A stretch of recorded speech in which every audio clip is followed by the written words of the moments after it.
The Vanishing of Rachel Owens.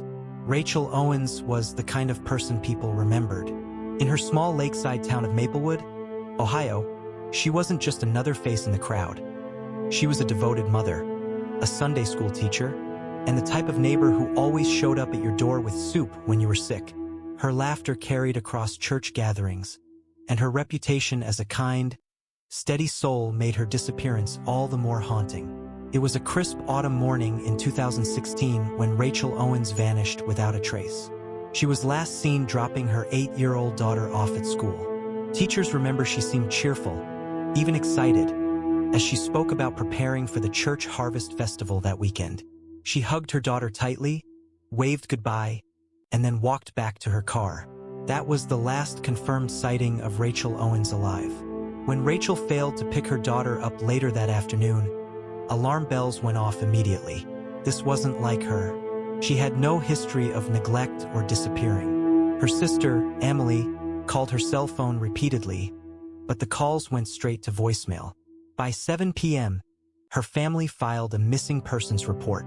At first, investigators suspected a random act of violence, perhaps a carjacking gone wrong. But strangely, Rachel's SUV was found parked neatly behind a small hardware store just a few blocks from the school.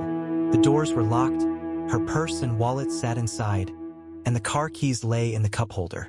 To detectives, it looked staged, as if someone wanted to leave the impression that she had simply walked away.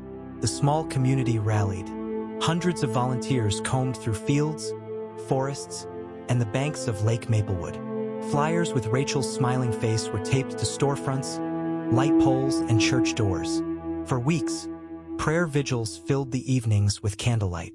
Yet, there was no sign of her.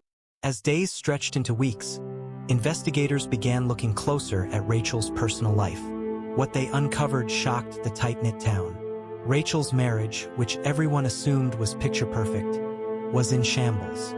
Friends quietly admitted she had confided in them about her husband, Mark Owens, becoming increasingly controlling.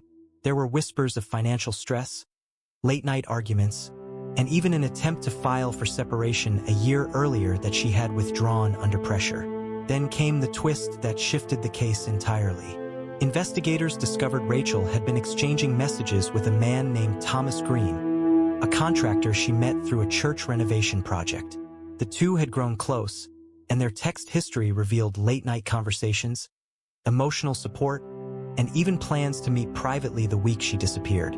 Police questioned Thomas, who at first denied any involvement.